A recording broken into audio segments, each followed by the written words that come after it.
Processes and tools dominate today's Agile discussions, but we are devoted to the individuals and interactions that make it work. From the beginner to the veteran practitioner, we have something for you. Welcome to Agile for Humans.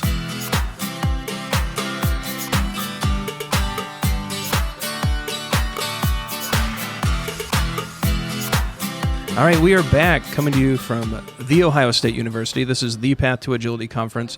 I'm your host, Ryan Ripley. Joining me, Gil Broza.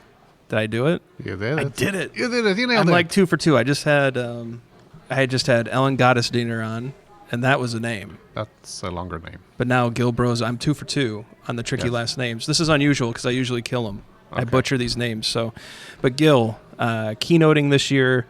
I really appreciate you carving out some time for me. I know you're busy. You've got a book signing coming up, so I want to make sure that all the things that come with keynoting that you're able to get back to. But that is kind of the exciting thing right now. The book came out. Maybe you can tell the listeners a little bit about it and what led to it. So the book is called The Agile Mindset, Making Agile Processes Work. What led to it was a realization that too many Agile implementations are not terribly exciting or yielding great results, and by and large it has to do with being agile in name only, being implementations that are true to a book, whatever the book happens to be. People go through the motions, the results are not quite there, and they can't really know why. If you go online, you will read many good people give advice in this matter, and they say, well, if your implementation is not that great, maybe you're not quite operating with the Agile mindset. And for the longest time, nobody would actually proceed to describe in useful detail what that was. The only real reference we've had for the mindset is the Agile Manifesto. It's 15 years old and still true, but it is a manifesto. It is brief. There's not much actionable detail in there. It is software specific, very much written by people with a technical preference, which, that's where I come from too. But I know a lot of people get alienated by that. Sure. And they prefer something that's more, how do I do this, project managing type of thing. There's definitely that element to Agile. There's also the people side of things. That was just the topic of the previous book. But all of this stuff kind of gets lost in the mad rush to implement Agile practices. And really the thrust of the book is that the practices themselves don't matter. What does matter is how you approach them, the principles by which you guide your thinking and decision making. And that's really what I'm also keynoting about. So Gil, when it comes to cultivating an Agile mindset, what do you think is most important? Let's say that I'm new to this. Let's say that I haven't worked in this for a number of years, and you were coaching or mentoring me on cultivating a positive Agile mindset. Mm-hmm. Where would we start? We would start with some basic awareness of what that actually is. The word Agile was picked by the manifesto authors, and I think it was a brilliant choice. It conveys so much, but a lot of people hear it and they think, oh, Agile, I can just, bend over backwards when I need to, and it's quick. I don't need to do this and I don't need to do that. So we need to start with awareness of what's actually meant. What do we mean when we say, again, those principles? What are they? Things like deferring decisions to the last responsible moment, and time boxing, and simplicity and collaboration, servant leadership, and there's a bunch of stuff. So we need to at least be explicit about that and say, when we talk about Agile, we mean these things.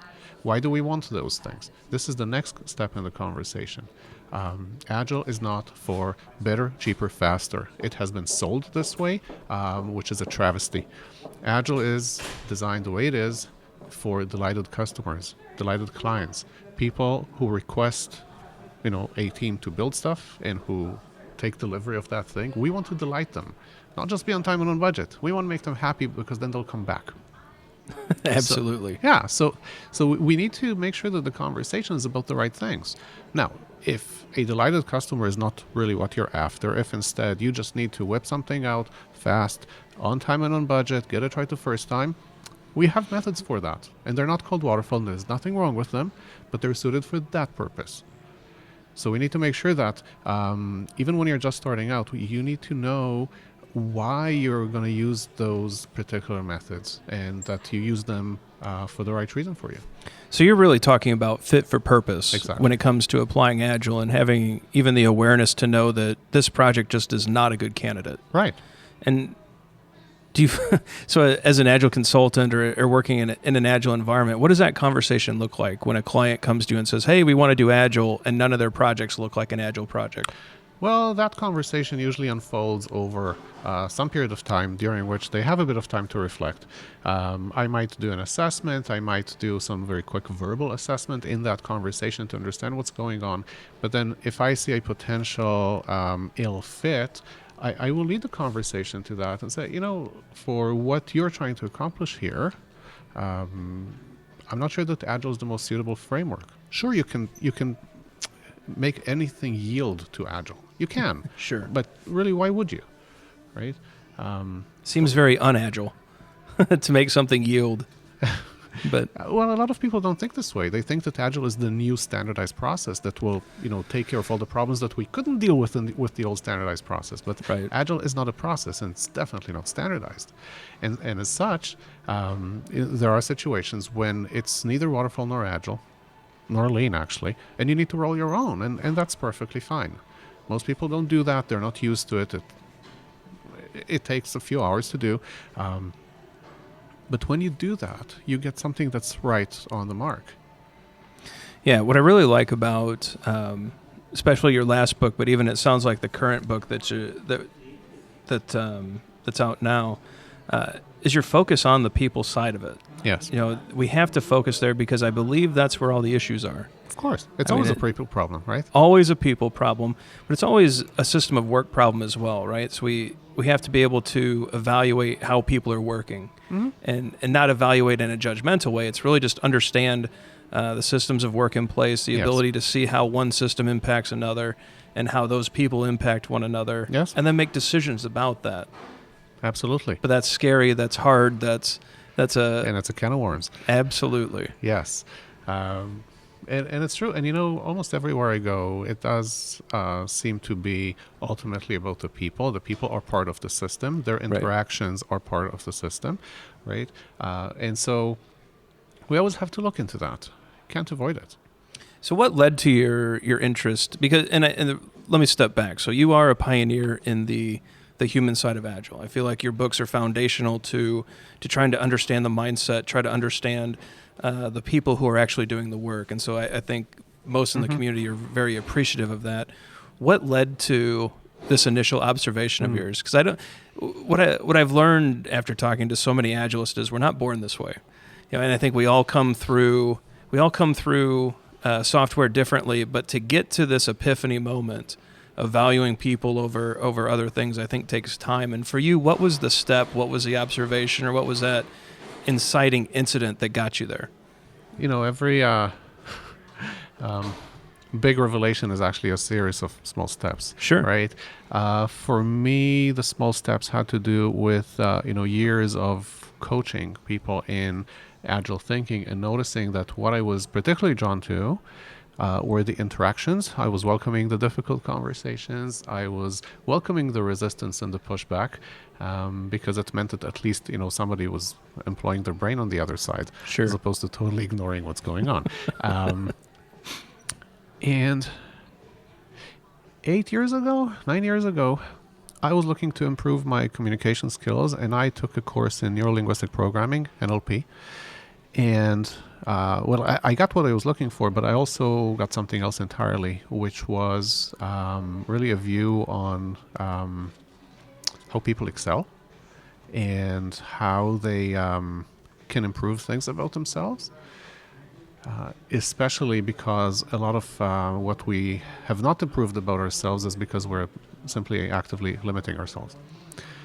So there's a lot in that field that has given me tools to interact with people in different ways than before.